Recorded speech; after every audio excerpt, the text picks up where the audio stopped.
salue dans la paix de notre Seigneur. Je suis Grégory, le leader principal du ministère À une seule voix. Et aujourd'hui, nous allons lire ensemble le livre de Jean, chapitre 1, du verset 1 à 14. La parole nous dit: au commencement était la parole, et la parole était avec Dieu, et la parole était Dieu. Elle était au commencement avec Dieu. Toutes choses ont été faites par elle, et rien de ce qui a été fait n'a été fait sans elle. En elle était la vie, et la vie était la lumière des hommes. La lumière luit dans les ténèbres, et les ténèbres ne l'ont point reçue. Il y eut un homme envoyé de Dieu. Son nom était Jean. Il vint pour servir de témoin, pour rendre témoignage à la lumière, afin que tous croient par lui. Il n'était pas la lumière, mais il parut pour rendre témoignage à la lumière. Cette lumière était la véritable lumière, qui, en venant dans le monde, éclaire tout homme. Elle était dans le monde, et le monde a été fait par elle. Et le monde ne l'a point connue. Elle est venue chez les siens, et les siens ne l'ont point reçue. Mais à tous ceux qui l'ont reçue, à ceux qui croient en son nom, elle a donné le pouvoir de devenir enfants de Dieu, lesquels sont nés, non du sang, ni de la volonté de la chair, ni de la volonté de l'homme, mais de Dieu. Et la parole a été chair, et elle habite parmi nous, pleine de grâce et de vérité. Et nous avons contemplé sa gloire, une gloire comme la gloire du Fils unique, venu du Père. Amen. Gloire à notre Seigneur. Frères et sœurs, alléluia. Ce qui m'a impacté, c'est le... Tout est impactant, mais sur ma lecture d'aujourd'hui, ce qui m'a impacté, c'est le verset 9. Celle-ci était la véritable lumière, celle qui, en venant dans le monde, éclaire tout être humain. Ce qui m'a impacté, c'est le fait que Jésus soit venu éclairer tout être humain. Et on peut voir que Jésus-Christ n'a aucune préférence. Il n'est pas venu pour sauver un peuple en particulier. Non, non, il est venu pour sauver toutes les âmes. Le verset 11 et la première partie du verset 12, il nous est écrit: il est venu chez lui et les siens ne l'ont point accueilli.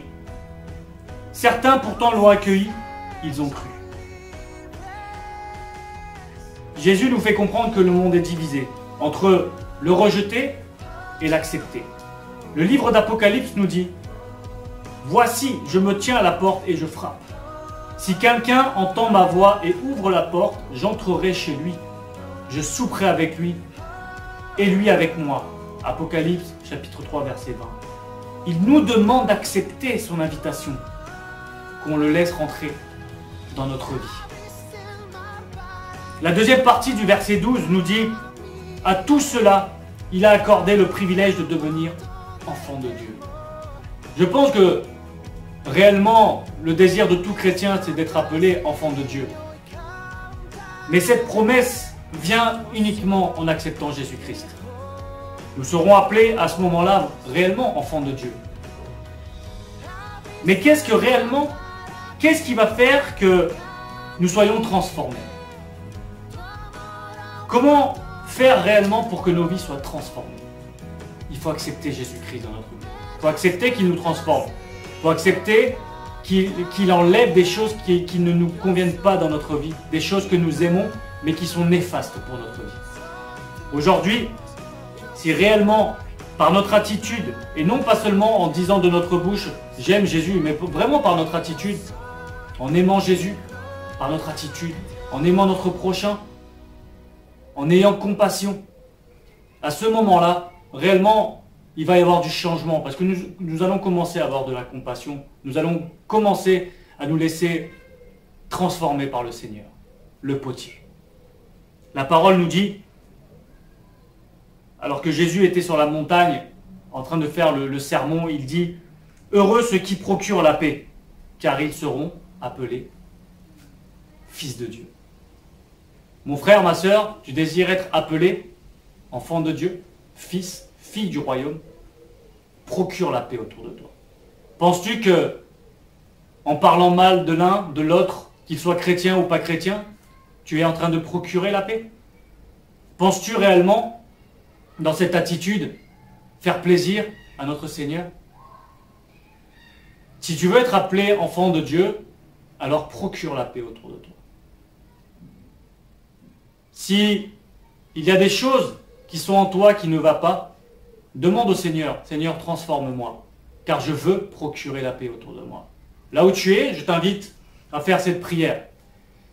Seigneur, j'ai entendu ta parole aujourd'hui, et Seigneur, j'aimerais, Seigneur, que tu viennes transformer ma vie. Ma demande aujourd'hui, Seigneur, c'est que tu fasses de moi, Seigneur, une nouvelle personne. Aide-moi, Seigneur, à procurer la paix autour de moi, même si c'est difficile. Aide-moi à me diminuer pour te laisser grandir en moi. Dans le nom de Jésus-Christ. Amen. Que Dieu vous bénisse, et je vous dis à très bientôt. C'était votre frère Grégory, du ministère à une seule voix. Que Dieu vous bénisse.